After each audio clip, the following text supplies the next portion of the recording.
बिस्मिल्लाहिर्रहमानिर्रहीम, अस्सलाम वालेकुम, वेलकम टू माय चैनल। तो दोस्तों, आज मैं आपके साथ बहुत ही मज़ेदार देगी यखनी पुलाव की रेसिपी शेयर करूंगा। आप इसको मटन या बीफ दोनों में बना सकते हैं। बनाने में बहुत आसान है और इसका जो चावल है बहुत ही खिला खिला और बिल्कुल अलग अलग मिलेगा। तो यहाँ पे हम इसको शुरू कर लेते हैं। तो यहाँ पर सबसे पहले इसकी यखनी बनाने के लिए इसके लिए मैंने 1 किलो मटन लिया है। इसमें हड्डी भी जरूर शामिल कीजिएगा। तो गोश्त को प्रेशर कुकर में ऐड कर लेंगे। इसमें एक मीडियम साइज का प्याज, उसको 4 पीस कर लेंगे, वो इसके अंदर ऐड कर लेंगे। तो यहाँ पे आप मटन की बीफ ही इस्तेमाल कर सकते हैं। इसकी रेसिपी बिल्कुल सेम है। तो 6 से 7 लहसुन की कलियां इसके अंदर ऐड कर लेंगे। इसके अलावा 1 इंच का अदरक का टुकड़ा भी इसको छील लेंगे, वो इसके अंदर ऐड कर लेंगे। तो इससे अलावा 4 से 5 सब्ज मिर्च ऐड कर लेंगे, 2 तेजपात ऐड कर लेंगे, साथ में काली बड़ी इलायची 4 ऐड कर लेंगे। 4 अदद सब्ज मिर्च मैंने इसके अंदर ऐड कर ली है। इसके अलावा जायफल ऐड करेंगे, 2 जावित्री के फूल ऐड कर लेंगे, 3 से 4 पीसीज दालचीनी के ऐड कर लेंगे।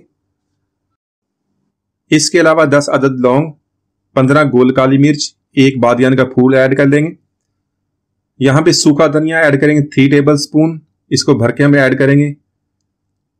साथ में 2 टेबल स्पून सौंफ के ऐड कर लेंगे और 1.5 टेबल स्पून सफेद जीरा ऐड करेंगे। 1 टेबल स्पून भर के इसमें नमक ऐड कर लेंगे और 1.5 लीटर पानी का ऐड करेंगे, क्योंकि यहाँ पे जो हमने यखनी बनानी है वही सिर्फ इस्तेमाल करनी है। तो यखनी के अलावा हम और कोई दूसरा पानी इस्तेमाल नहीं करेंगे। यखनी हमारा बहुत ही प्यारा टेस्ट देगी। तो यहाँ पे गोश्त को टेंडर करने के लिए हम प्रेशर कुकर की इसके प्रेशर लगवा लेंगे। तो पहला प्रेशर आने के बाद इसको लो फ्लेम पे तकरीबन 15 मिनट तक कुक करेंगे। तो हमारा मटन अच्छी तरह टेंडर हो जाएगा और जो हमारी यखनी बहुत अच्छे तरीके से तैयार हो जाएगी। तो मटन यहाँ पे हमारा टेंडर हो गया, यखनी भी बहुत अच्छी तरीके से तैयार हो गई है। यहाँ पे हम यखनी को निकाल लेंगे और मटन को अलग इससे कर लेंगे। तो इसमें से जो दूसरे सारे मसाले वो इसको छान लेंगे, ताकि जो हमारी यखनी है इसी तरह उसको निकाल लेंगे।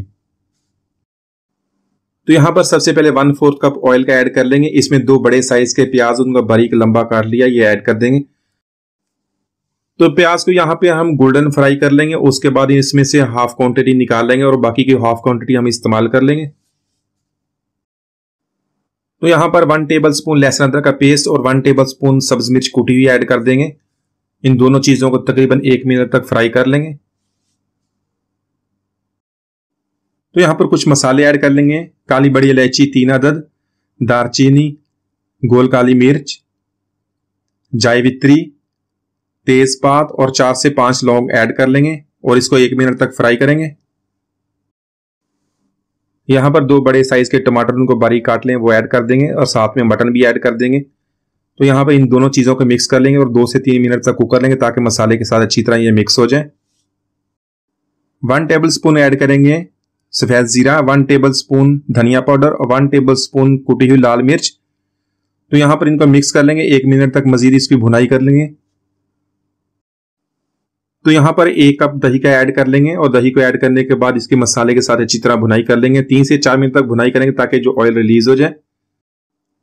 तो यहाँ पर 7 कप इसके अंदर यखनी के ऐड कर लेंगे और साथ में नमक भी चेक कर लेंगे। नमक मैंने 1 टेबल स्पून मजीद ऐड किया था। तो यहाँ पे यखनी ऐड करने के बाद इसको हम बॉईल कर लेंगे और उसके बाद राइस ऐड करेंगे। तो आज की रेसिपी के लिए मैंने 4 कप राइस के लिए उसको मैंने आधा घंटा पहले पानी में भिगो दिया था और यखनी हमने तकरीबन 7 कप ऐड कर ली है। यहाँ पर यखनी को बॉईल आ गया, इसके अंदर से हम राइस ऐड कर देंगे। तकरीबन 4 कप ये राइस के हैं। यहाँ पर एक दफा राइस को इसी तरह मिक्स कर लेंगे पानी के साथ और इसका पानी हमने ड्राई करना है। नमक को एक दफा दोबारा चेक कर लेंगे। तो यहाँ पर पानी हमारा ड्राई हो गया। इसको लो फ्लेम पे तकरीबन 20 मिनट तक दम पे लगा देंगे। तो यहाँ पर 20 मिनट के बाद इसका दम खोल लेंगे। इसके अंदर फ्राई किया हुआ प्याज ऐड कर लेंगे और इसको हल्के हाथों से मिक्स कर लेंगे। तो माशाल्लाह हमारा बहुत ही मजेदार देगी यखनी पुलाव हमने बहुत ही आसानी से बना लिया। रेसिपी को एक दफा फॉलो कीजिएगा, बहुत मजेदार बनता है। उम्मीद आज की रेसिपी आपको पसंद आएगी। मिलते हैं अगली वीडियो तक, इजाजत दीजिए, अल्लाह हाफिज।